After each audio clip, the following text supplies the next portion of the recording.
N'ignorez jamais l'énergie que quelqu'un en face de vous peut vous donner. Vous savez, cette petite intuition que vous avez dans votre ventre, que vous n'écoutez pas forcément, cette petite voix, votre intuition qui vous parle et vous ne savez pas comment l'écouter, si vous devez l'écouter et quoi faire si jamais vous l'écoutez, c'est un peu la panique pour vous. C'est quelque chose que j'ai ressenti beaucoup de fois. Je me suis beaucoup posé la question sur comment développer cette intuition, comment être sûr de la personne avec qui je suis en train de parler, comment être sûr de ses intentions, comment être sûr si je suis en sécurité avec elle, si elle ne va pas me manipuler. C'est plein de questions que j'ai beaucoup eues après ma rupture avec le pervers narcissique où je suis restée plus de 10 ans. Maintenant, ça fait 3 ans que l'on s'est quitté, que j'ai énormément travaillé sur moi, dans le but justement d'aider un maximum de personnes qui seraient dans la même situation à évoluer spirituellement et physiquement pour avoir une vie beaucoup plus facile qu'avec le pervers narcissique qui nous en fait vraiment baver. Je vais vous dévoiler un moyen très très simple que vous pourrez utiliser dans la vie de tous les jours pour écouter votre intuition et être sûr des personnes qui vous entourent, avoir un entourage qui vous fait vous sentir en sécurité et qui vous redonne confiance en vous et arrêter surtout la toxicité que vous pouvez attirer dans votre vie après une rupture toxique.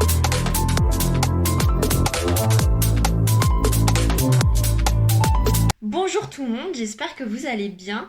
Alors aujourd'hui je voulais faire une vidéo qui me tient à cœur, c'est vraiment comment se sortir encore de ce cercle toxique, arrêter d'être avec des mauvaises personnes, s'entourer des bonnes personnes qui nous font évoluer, surtout qui nous font nous sentir en sécurité. Quand on a été en couple avec un pervers narcissique, souvent on a du mal à se sentir en sécurité. Mais bien souvent c'est quelque chose qui est très présent dans notre vie, même avant d'avoir rencontré ce pervers narcissique. Le pervers narcissique va seulement mettre en lumière ce côté où vous ne vous sentez pas du tout en sécurité et ça va ne faire qu'empirer avec le temps, surtout quand vous allez le quitter, puisque quand vous allez le quitter, une fois que vous êtes seul avec vous-même et que vous êtes peut-être séparé de votre entourage, vous n'avez peut-être plus trop d'amis, pas beaucoup de famille, c'est là où les insécurités vont commencer à vous étouffer, littéralement, ça a été mon cas. J'ai commencé à avoir peur de tout, à avoir limite des phobies sociales, à ne plus croire en personne, ne plus croire en la vie, ne plus avoir d'espoir positif. J'étais totalement dans un cercle vicieux qui m'étouffait, qui m'emprisonnait chaque jour.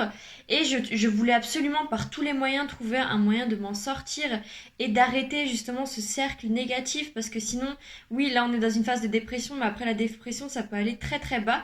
Je sais qu'il y a même des personnes dans les commentaires, parce que je lis tous vos commentaires et merci beaucoup de me faire partager votre histoire, mais il y a beaucoup de personnes qui ont déjà pensé à se suicider, à passer à l'acte, donc ça peut aller très loin. Donc j'espère vraiment que cette vidéo sera une petite pierre pour changer votre vie, pour changer le regard que vous avez dessus. Et sachez que j'ai totalement été dans la même situation et que j'ai été capable de m'en sortir. Et si moi j'en suis capable, vous en êtes tout à fait capable aussi. Donc aujourd'hui en 2023, enfin c'est d'ailleurs pas nouveau, on veut se montrer sous notre meilleur jour. Il y a plein de règles sociales autour de nous qui nous font mentir inconsciemment pour bien paraître auprès des gens, pour paraître poli, pour paraître intelligent. On ment un petit peu sur nous-mêmes en fait pour paraître une meilleure version de nous-mêmes, pour paraître une version parfaite de nous-mêmes. Il faudra forcément vous méfier de quelqu'un de trop parfait. Et quand vous vous rendez compte de tout ça, vous vous rendez compte qu'il y a beaucoup de personnes qui mentent sur qui elles sont au plus profond d'eux, qui mentent sur qui elles sont. Elles ne sont totalement pas authentiques et elles montrent seulement ce que les personnes veulent voir d'elles, ce qu'elles veulent bien montrer aux autres. Et vous savez, vous avez quelquefois des pressentiments avec une personne ou peut-être que vous êtes en présence de quelqu'un et que vous vous sentez un petit peu paniqué au fond de votre ventre. Vous avez des certaines émotions qui remontent à vous et vous ne savez pas comment les comprendre aussi. Et souvent, ça peut vraiment se retranscrire en une sorte d'angoisse que l'on a en nous quand on rencontre quelqu'un de nouveau. Et ça peut vraiment être dérangeant pour notre vie de tous les jours. Et je vais justement vous montrer 3 méthodes pour apprendre à les connaître et apprendre à sortir de cette angoisse. Une petite parenthèse, ça s'appelle l'intelligence émotionnelle et c'est super important pour sortir du cercle toxique. N'hésitez pas à vous abonner, j'en parlerai dans d'autres vidéos. Je vous ferai un maximum de vidéos pour vous aider. Donc surtout n'oubliez pas de vous abonner et de regarder les liens en bas de la vidéo. Alors quand il y a cette personne en face de vous, que ressentez-vous dans votre ventre? Souvent c'est en bas de votre ventre, au niveau du nombril. Que ressentez-vous? Si vos émotions sont chamboulées, il y a toujours une bonne raison à ça. Même si vous ne pouvez pas l'intellectualiser, si jamais vous sentez qu'au fond de vous, vous avez quelque chose qui une boule d'énergie plutôt désagréable qui est en vous, sachez qu'il y a toujours une bonne raison à ça. Et vous n'avez pas besoin de comprendre cette raison. Le fait que ça vous dérange, c'est déjà une bonne raison. Une bonne raison que quelque chose ne va pas, que quelque chose sonne peut-être faux. Vos émotions vous informent tout simplement que quelque chose ne va pas, que ce soit en vous ou en l'autre personne. Si tu te donnes l'opportunité de ressentir tes émotions que tu ressens à ce moment-là et que tu permettes à cette émotion de prendre de la place, de ne pas la bloquer au fond de ton ventre, mais tout simplement de la laisser te traverser sans lui mettre de barrière, là tu vas te rendre compte que peut-être tu vas avoir des fourmillements, de la chaleur, un certain poids qui va commencer à t'envahir, tu vas peut-être te sentir étouffé. Tout ça, c'est une information que veut te retransmettre tes émotions que tu ne laisses souvent pas aller, qui restent bloquées dans ton ventre. Et là, tu pourras voir, en laissant aller ton émotion, tu pourras vérifier si cette émotion t'est agréable ou non, si elle est positive ou non, c'est tout ce que tu as à savoir. Si elle est positive, c'est plutôt quelque chose de bon. Si elle est négative, c'est peut-être que cette personne n'est pas bonne pour toi et que tu devrais t'en éloigner. Des fois, on le sait profondément, mais on ne s'autorise pas le fait de prendre des décisions sur quelque chose d'aussi peu stable entre guillemets puisqu'on n'a pas confiance en nous, mais il faut apprendre à avoir cette intelligence émotionnelle. Quand on monte un peu trop nos bons côtés, forcément ça cache quelque chose et on peut ressentir ce chamboulement d'émotions au fond de notre ventre qui souvent est le signe que quelque chose ne va pas. Donc il faut vraiment permettre à ces émotions de se développer, ne pas mettre de barrière à ces émotions surtout. Et pour améliorer petit à petit cette méthode qui est super simple et que vous pouvez faire dans la vie de tous les jours, il va falloir trouver du temps pour vous exercer, pour être à l'écoute de vos émotions. Donc il va falloir trouver du temps au calme et dans le silence.